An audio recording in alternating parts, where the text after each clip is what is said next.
불자님들, 안녕하십니까? 오늘은 많은 분들이 고민하시면서도 쉽게 말씀하지 못하시는 주제에 대해 부처님의 가르침을 나누고자 합니다.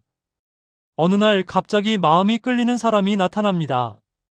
이성적으로 생각하면 절대 가까이에서는 안 될 사람인데 묘하게 자꾸 그 사람 생각이 납니다. 배우자가 있는데도, 가정이 있는데도 그 사람만 보면 가슴이 두근거립니다. 이런 감정이 드는 자신이 나쁜 사람 같아서 괴롭고, 그런데도 그 마음을 억누르기가 너무나 힘듭니다. 혹시 이런 경험 있지 않으십니까? 세상 사람들은 이를 단순히 불륜이라 부르며 도덕적으로만 판단합니다. 물론 불륜은 분명 잘못된 행위입니다. 하지만 부처님께서는 이 모든 현상을 더 깊은 차원에서 보셨습니다. 왜 하필 그 사람인지, 왜 하필 이 시점에 그런 감정이 일어나는지, 이 모든 것에는 우연이 없다고 가르치셨습니다. 오늘은 이러한 인연의 뿌리, 전생의 업보에 대한 부처님의 가르침을 여러분과 함께 나누고자 합니다.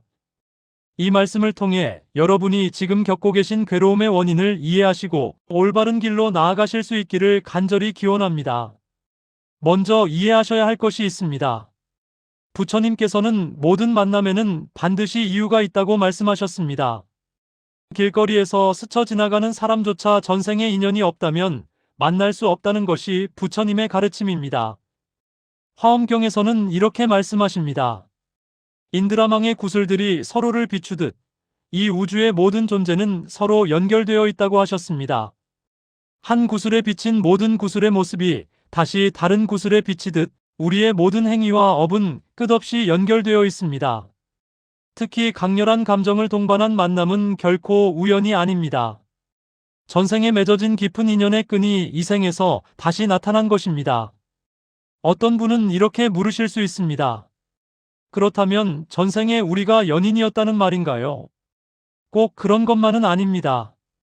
전생의 인연은 다양한 형태로 나타납니다. 사랑했던 사이일 수도 있고, 원수였던 사이일 수도 있으며, 빚을 주고받았던 사이일 수도 있습니다.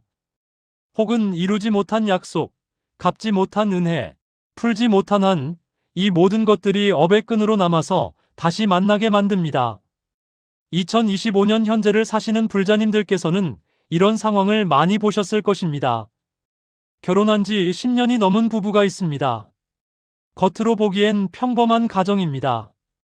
그런데 남편이 회사에서 새로운 여직원을 보는 순간 설명할 수 없는 끌림을 느낍니다. 그 여직원도 마찬가지입니다.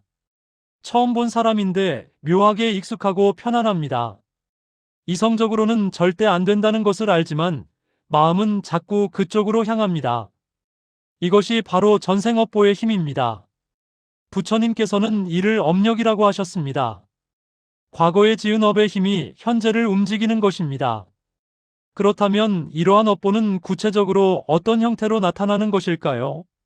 오늘 말씀드릴 4가지 업보의 모습을 통해 여러분의 상황을 이해하시고 지혜롭게 대처하시길 바랍니다. 첫 번째로 말씀드릴 것은 미완의 사랑 업보입니다. 이것은 전생에 서로 사랑했지만 여러 이유로 결합하지 못한 두 영혼이 다시 만나는 경우입니다. 인연경에서 부처님께서는 이렇게 말씀하셨습니다. 서로 사랑하며 맺은 인연은 500생을 함께 윤회한다고 하셨습니다. 특히 강렬하게 사랑했으나 이루지 못한 경우 그 한과 그리움의 업력은 더욱 강하게 남습니다. 이 생에서 다시 만났을 때 그 업력이 폭발적인 끌림으로 나타나는 것입니다. 조주선사의 어록에 이런 말씀이 있습니다. 한 제자가 물었습니다. 스님, 인연이란 무엇입니까? 조주선사께서 대답하셨습니다. 뜰 앞에 잣나무니라. 제자는 이해하지 못하고 다시 물었습니다. 그것이 인연과 무슨 상관입니까? 조주선사께서 다시 말씀하셨습니다. 씨앗이 땅에 떨어진 곳에 나무가 자라는 것이니 내가 업을 지은 곳에 과보가 나타나는 것이니라. 이 말씀의 의미가 무엇이겠습니까? 전생에 사랑의 씨앗을 심은 곳에 이 생에서 다시 그 나무가 자라나는 것입니다. 실제로 이런 경우를 많이 봅니다. 서울에 사시는 60대 여성 불자님의 이야기입니다. 이분은 30년 결혼 생활을 유지해 오셨습니다. 자녀들도 모두 성장하여 손자까지 보셨습니다. 그런데 작년에 고등학교 동창회에서 옛 친구를 다시 만났습니다. 50년 만의 만남이었습니다. 그 순간 이분은 가슴이 무너지는 것 같았다고 합니다. 젊은 시절 서로 좋아했지만 집안의 반대로 헤어졌던 그 사람이었습니다. 이성적으로는 이제 와서 무슨 감정이 있겠느냐고 생각했지만 마음은 그렇지 않았습니다. 밤마다 그 사람 생각에 잠을 이루지 못했습니다. 연락을 주고받게 되었고 만남이 잦아졌습니다. 둘 다 배우자가 있는 상황인데도 자꾸 끌렸습니다.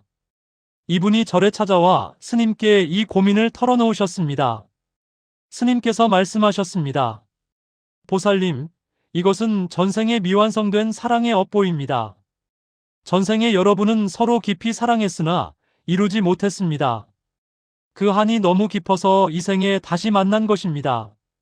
하지만 이 생에서도 이미 다른 인연을 맺으셨습니다. 지금의 배우자와도 전생의 인연이 있기에 부부가 된 것입니다. 만약 지금 옛 감정에 휩쓸려 잘못된 선택을 하신다면 이 생의 업보는 물론 새로운 업보까지 짓게 됩니다. 그렇다면 어떻게 해야 합니까? 부처님께서는 법구경에서 이렇게 가르치셨습니다.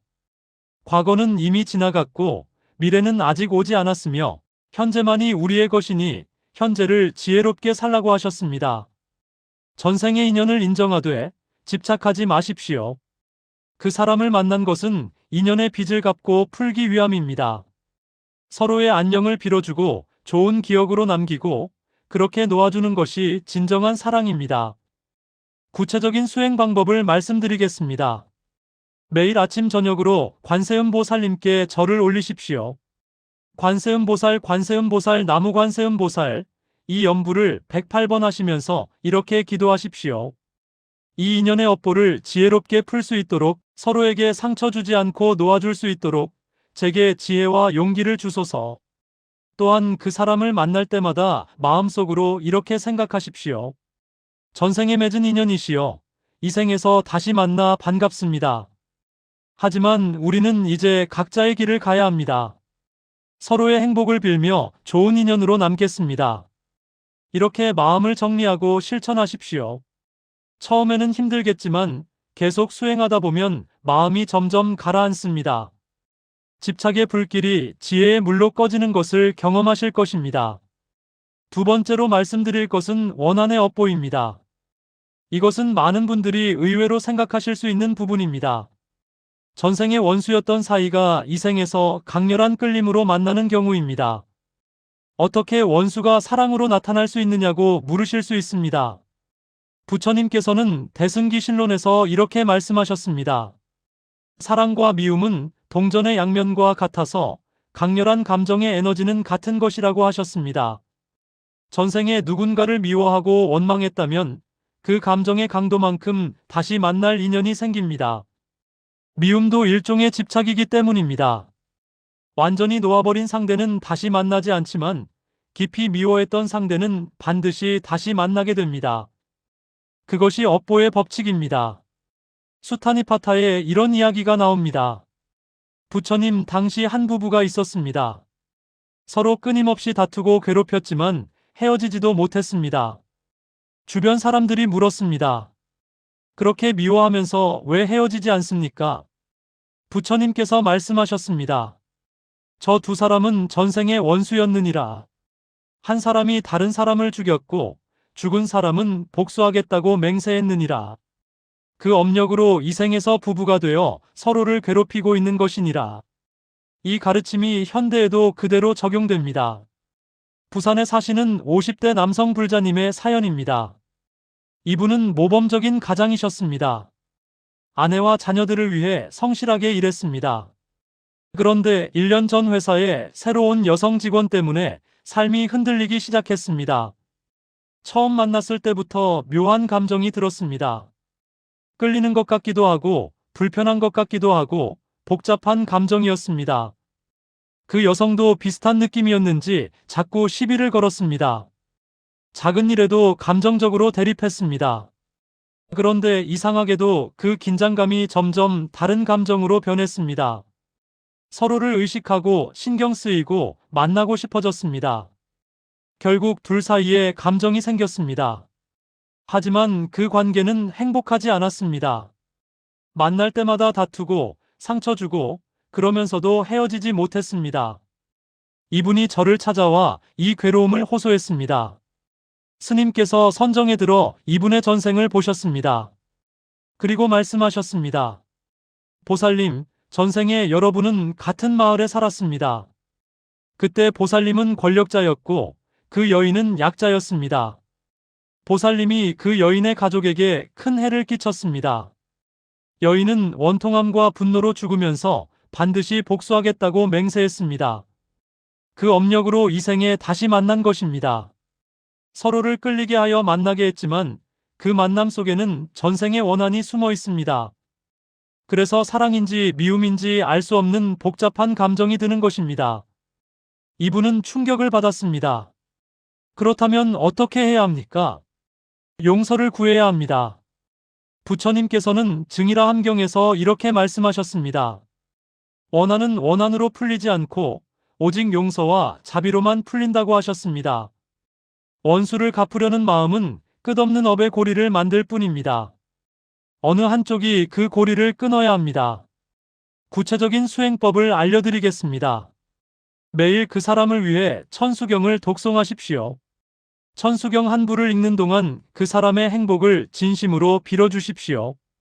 전생에 제가 지은 업장으로 인해 고통받았을 그대여 용서해 주십시오. 이 생에서는 서로에게 더 이상 상처 주지 않고 각자의 길에서 행복하기를 기원합니다.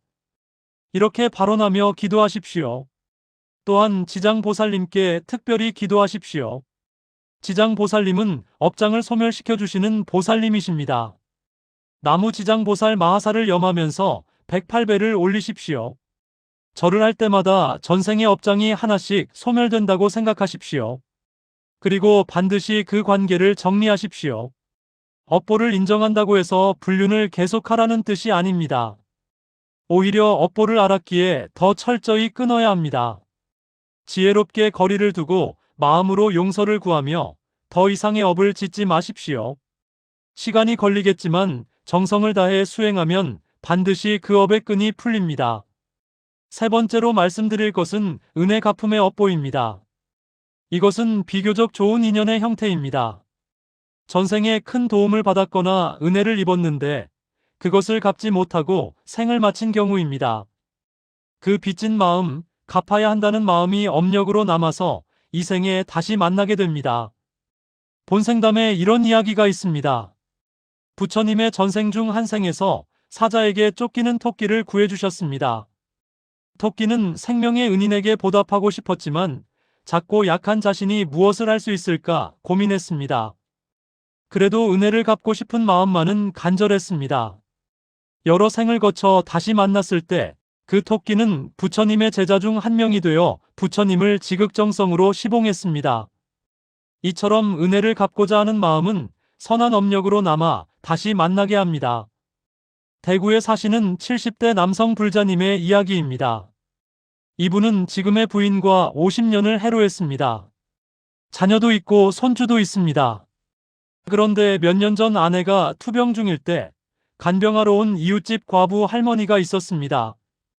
그분이 극진히 아내를 돌봐주셨습니다. 남성 불자님은 그분에게 감사한 마음이 들었습니다. 그런데 감사함을 넘어선 묘한 감정이 생겼습니다. 나이가 들어서도 이런 감정이 드는 자신이 이상했습니다. 그분도 비슷한 마음이었는지 아내가 회복된 후에도 자주 찾아왔습니다. 둘 사이에 미묘한 감정이 생긴 것을 가족들도 눈치챘습니다. 이분은 괴로웠습니다. 평생 바르게 살아왔는데 70이 넘어서 이런 마음이 드는 것이 부끄러웠습니다. 이분이 저를 찾아 스님께 상담했습니다. 스님께서 천안으로 보시고 말씀하셨습니다. 보살님, 전생에 그분은 보살님의 어머니였습니다. 그때 보살님이 어려움에 처했을 때 어머니께서 자신의 목숨을 걸고 보살님을 구하셨습니다. 하지만 보살님은 그 은혜를 제대로 갚지 못하고 먼저 세상을 떠났습니다. 그 빚진 마음이 업력으로 남아 이 생에 다시 만나게 된 것입니다. 지금 느끼는 강렬한 끌림은 은혜를 갚고 싶은 영혼의 욕구입니다. 하지만 그것을 남녀 간의 사랑으로 착각해서는 안 됩니다. 부처님께서는 우바 세계경에서 이렇게 말씀하셨습니다. 은혜는 마땅히 갚되 올바른 방법으로 갚아야 한다고 하셨습니다. 그릇된 방법으로 은혜를 갚으려 하면 오히려 새로운 업을 짓게 됩니다. 그렇다면 어떻게 해야 할까요? 먼저 그 끌림의 본질을 정확히 인식하십시오. 이것은 남녀의 사랑이 아니라 영혼에 빚진 마음입니다. 은혜를 갚고 싶은 마음입니다. 그것을 올바른 방법으로 승화시켜야 합니다. 구체적인 방법을 말씀드리겠습니다. 그분을 위해 매일 기도하십시오. 지금까지 그분이 베풀어온 모든 선행에 대해 감사하며 그분의 남은 생이 평안하고 행복하기를 빌어주십시오. 또한 그분 이름으로 공덕을 쌓으십시오. 절에 보시할 때 그분의 이름으로 하십시오. 어려운 이웃을 도울 때 그분의 이름으로 하십시오. 이렇게 그분을 위해 선업을 쌓는 것이 진정한 은혜 갚음입니다. 그리고 그분과는 적절한 거리를 유지하십시오. 고마움은 마음으로 간직하되 물리적으로는 선을 넘지 마십시오. 존경과 감사의 마음으로 대하되 혼자만의 환상 속에서 관계를 발전시키지 마십시오. 또한 현재의 배우자에게 더 집중하십시오. 지금의 아내와도 깊은 인연이 있기에 부부가 된 것입니다. 50년을 함께한 인연이 얼마나 소중한지 다시 한번 깨달으십시오. 매일 아침 아내의 손을 잡고 이렇게 말하십시오. 여보, 함께해줘서 고맙소. 이런 작은 실천이 마음을 바로잡는데 큰 도움이 됩니다. 약사열에 약사열에 나무약사열에 이 연부를 하시면서 몸과 마음의 병을 치유받으시기 바랍니다. 업보로 인한 혼란도 일종의 병입니다. 약사열애님께서는 모든 병을 치유하시는 부처님이십니다. 정성을 다해 기도하면 마음의 병도 반드시 낫습니다. 네 번째로 말씀드릴 것은 수행 동반자의 업보입니다. 이것은 가장 깊고 오래된 인연입니다. 전생에 함께 수행했던 도반이 이 생에서 다시 만나는 경우입니다. 불교 경전에는 이런 이야기들이 많이 나옵니다. 함께 출가하여 수행했던 스님들이 여러 생을 거쳐 다시 만나는 경우입니다. 그때는 함께 도를 닦았지만 모두 완성하지 못하고 세상을 떠났습니다. 그 미완의 수행, 함께 하자던 약속이 업력으로 남아 이 생에 재회하게 됩니다. 문제는 이 생에서 만날 때 꼭 수행자의 신분으로만 만나는 것은 아니라는 점입니다. 제가 신분으로 만날 수도 있고 각자 가정을 이룬 상태에서 만날 수도 있습니다. 그런데 영혼 깊은 곳에서는 서로를 알아봅니다. 전생의 인연이 너무 깊어서 강렬한 끌림으로 나타납니다. 고승전에 이런 기록이 있습니다. 신라시대 두 스님이 함께 수행하며 깊은 우정을 나누었습니다. 한 스님이 먼저 입적하면서 말했습니다. 도반이여, 나는 먼저 가지만 반드시 다시 만나 함께 부처님의 길을 완성합시다. 남은 스님도 몇 년 후 입적했습니다. 세월이 흘러 두 사람은 다시 태어났는데 한 명은 남자로 한 명은 여자로 태어났습니다. 어느 날 우연히 절에서 만났고 서로를 보는 순간 설명할 수 없는 감정을 느꼈습니다. 전생의 기억은 없었지만 영혼은 서로를 알아본 것입니다. 둘은 강하게 끌렸고 사랑에 빠졌습니다. 하지만 각자 이미 혼인한 상태였습니다. 괴로움 속에서 둘은 한 고승을 찾아갔습니다. 고승께서 선정에 들어 그들의 전생을 보시고 말씀하셨습니다. 그대들은 전생에 함께 돌을 닦던 도반이었소. 하지만 완성하지 못하고 다시 윤회의 굴레에 들어왔소. 지금 느끼는 끌림은 남녀의 정이 아니라 영혼의 그리움이요. 함께 수행하자던 약속을 기억하는 것이요. 하지만 지금 그 감정에 휩쓸려 계를 어기면 더 깊은 업을 짓게 돼요. 광주에 사시는 60대 여성 불자님의 사연도 비슷합니다. 이분은 30년간 독실하게 신앙생활을 해오셨습니다. 매일 절에 다니며 정진하셨습니다. 그런데 1년 전 절에 새로 오신 보살님을 만났습니다. 처음 본 순간부터 묘한 느낌이 들었습니다.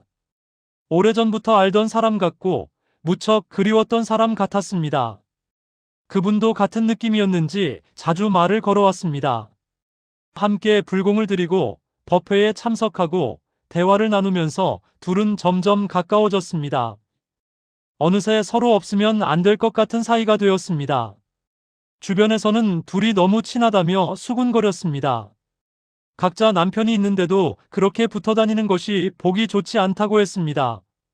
하지만 둘은 헤어질 수가 없었습니다. 단순한 친구 사이를 넘어선 무언가가 있었습니다. 이분이 주지 스님께 이 고민을 말씀드렸습니다. 주지 스님께서 깊은 선정에 드셨습니다. 그리고 말씀하셨습니다. 보살님들, 여러분은 전생에 같은 암자에서 수행하던 비구니 스님들이었습니다.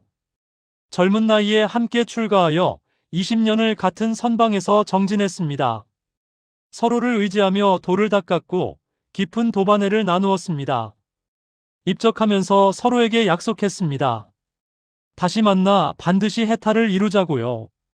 그 약속이 업력으로 남아 이 생에 재회한 것입니다. 지금 느끼는 끌림은 전생의 도반회입니다. 하지만 이 생에서는 각자 제가의 인연을 맺었습니다.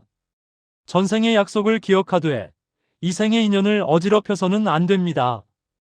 부처님께서는 법화경에서 이렇게 말씀하셨습니다.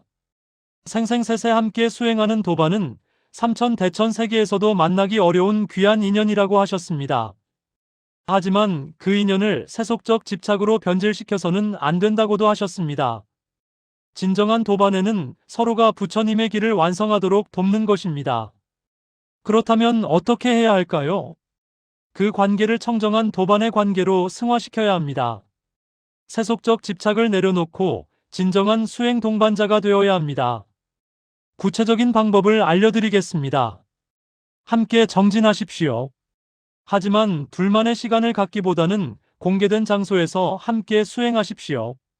법회에 함께 참석하고 연불 기도를 함께하고 경전 공부를 함께 하십시오. 그리고 그 관계를 다른 도반들에게도 열어두십시오.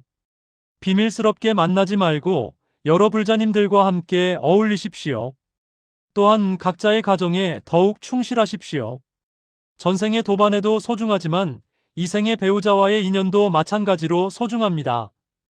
양쪽 모두를 소중히 여기되 올바른 방법으로 대해야 합니다. 매일 이렇게 발언하십시오.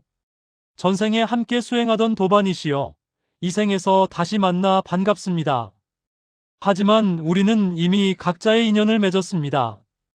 그 인연을 존중하면서도 함께 부처님의 길을 가겠습니다. 서로를 올바른 길로 이끄는 선지식이 되겠습니다. 둘 다 이 생에서 해탈을 이루고 윤회의 고통에서 벗어나기를 간절히 기원합니다. 이렇게 서원을 세우고 실천하십시오. 또한 금강경을 매일 독송하십시오.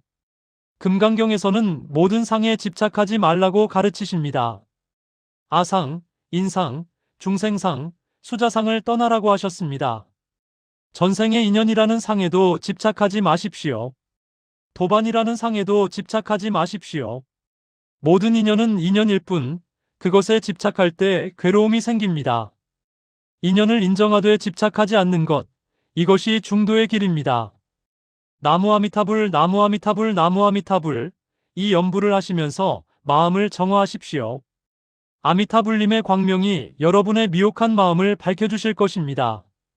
전생의 업보도 이생의 인연도 모두 부처님의 자비 광명 속에서 올바르게 풀어나갈 수 있습니다. 불자님들, 여기까지 4가지 업보에 대해 말씀드렸습니다. 미완의 사랑 업보, 원한의 업보, 은혜 갚음의 업보, 수행 동반자의 업보. 어떤 형태이든 불륜으로 나타나는 인연에는 반드시 전생의 업보가 있습니다. 하지만 명심하십시오. 업보를 안다는 것이 불륜을 정당화하는 것은 절대 아닙니다. 오히려 업보를 알았기에 더욱 지혜롭게 대처해야 합니다. 부처님께서는 12연기를 통해 모든 현상에는 원인이 있다고 가르치셨습니다. 무명에서 시작된 연기의 고리가 생로병사의 괴로움을 만듭니다. 하지만 부처님께서는 또한 가르치셨습니다. 무명을 끊으면 연기의 고리도 끊어진다고 하셨습니다. 전생의 업보로 다시 만났더라도 이 생에서 지혜롭게 대처하면 그 업의 고리를 끊을 수 있습니다. 오히려 이것이 해탈로 가는 기회가 될 수 있습니다. 업보를 깨닫고 올바르게 풀어나가는 것, 이것이 진정한 수행입니다. 불자님들께 당부드립니다. 지금 누군가에게 강렬한 끌림을 느끼신다면 먼저 멈추십시오. 그 감정에 휩쓸려 행동하지 마십시오. 잠시 멈추고 깊이 관찰하십시오. 이것이 진정한 사랑인지 아니면 업보의 끌림인지 분별하십시오. 절에 가서 기도하십시오. 스님께 상담하십시오. 혼자 결정하지 마십시오. 마음이 흔들릴 때는 객관적인 시각을 가진 분의 도움이 필요합니다. 그리고 무엇보다 현재의 가족을 생각하십시오. 지금의 배우자도 자녀들도 모두 깊은 인연으로 만난 가족입니다. 한순간의 감정에 휩쓸려 그 소중한 인연들을 상처 입혀서는 안 됩니다. 설령 전생에 인연이 있다 하더라도 이 생에서 이미 다른 서원을 세웠다면 그것을 지켜야 합니다. 혼인서약도 일종의 서원입니다. 함께 늙어가자고, 서로 의지하자고, 평생을 함께하자고 약속했습니다. 그 약속을 지키는 것이 수행입니다. 또한 상대방도 생각하십시오. 그 사람에게도 가족이 있고 삶이 있고 지켜야 할 것들이 있습니다. 진정으로 상대를 사랑한다면 그 사람의 삶을 망가뜨려서는 안 됩니다. 진정한 사랑은 상대의 행복을 바라는 것입니다. 비록 함께할 수 없더라도 상대가 행복하기를 바라는 것입니다. 집착을 내려놓고 자비로 대하는 것입니다. 부처님께서는 사무량심을 가르치셨습니다. 자비희사, 4가지 한량 없는 마음입니다. 자는 즐거움을 주는 것이고, 비는 괴로움을 덜어주는 것이며, 희는 함께 기뻐하는 것이고, 사는 집착 없이 평등하게 대하는 것입니다. 이 4가지 마음으로 모든 중생을 대하라고 하셨습니다.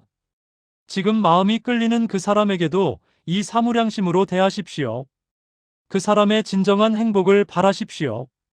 비록 함께할 수 없더라도 그 사람이 평안하기를 기원하십시오. 그 사람의 기쁨을 함께 기뻐하십시오. 그리고 집착 없이 평등하게 대하십시오. 이것이 진정한 사랑입니다. 또한 자신을 용서하십시오. 이런 감정이 드는 자신을 너무 자책하지 마십시오. 우리는 모두 완벽하지 않습니다. 전생의 업보를 가지고 태어난 중생입니다. 흔들리는 것은 당연합니다. 중요한 것은 흔들린 후에 어떻게 하느냐입니다. 넘어진 것이 문제가 아니라 넘어진 후에 일어나지 않는 것이 문제입니다. 지금이라도 바로잡으면 됩니다. 참회하고 발언하고 수행하십시오. 매일 참회문을 읽으십시오. 과거에 지은 모든 업장을 참회합니다. 현재 짓고 있는 모든 업장을 참회합니다. 미래에 지을 모든 업장을 참회합니다. 진심으로 참회하면 업장은 소멸됩니다. 부처님께서는 관무량 수경에서 말씀하셨습니다.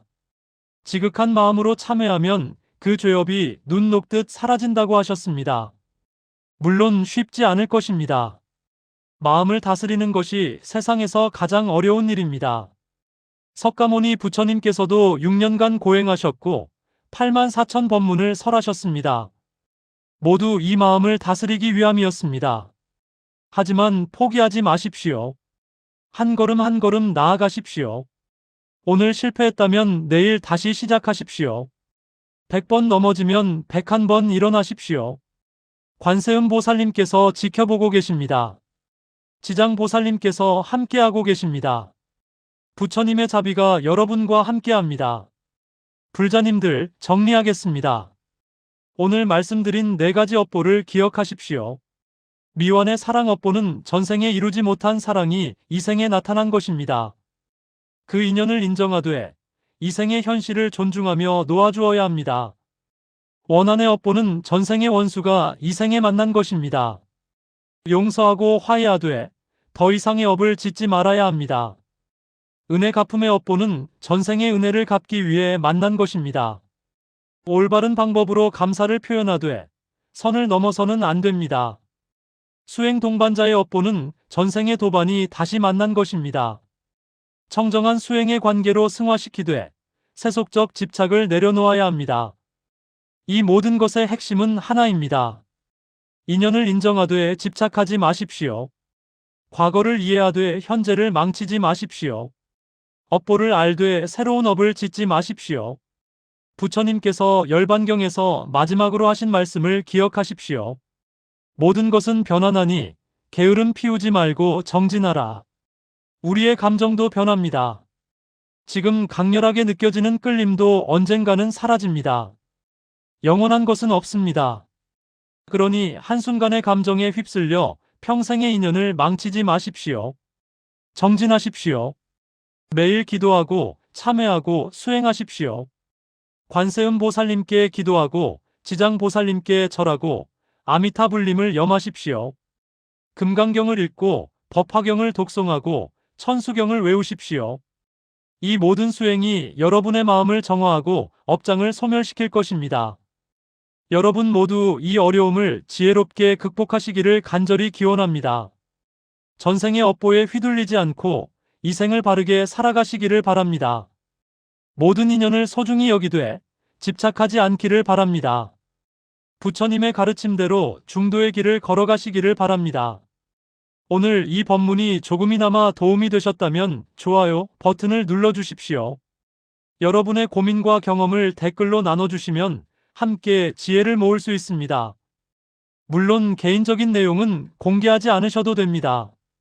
다만 이 법문을 듣고 느낀 점이나 다짐을 나눠주시면 감사하겠습니다. 구독과 알림 설정도 부탁드립니다. 앞으로도 부처님의 지혜를 여러분과 함께 나누겠습니다. 오늘 이 법회에 동참하신 모든 불자님들께 부처님의 자비와 가피가 함께 하시기를 기원합니다. 전생의 모든 업장이 소멸되고 이 생에서 지혜와 자비를 얻으시며 내생에는 극락왕생하시기를 발언합니다. 원왕생 극락세계 관세음 보살 나무아미타불 나무아미타불 나무아미타불. 법우님들, 오늘도 부처님의 가르침 속에서 평안하시기 바랍니다. 감사합니다.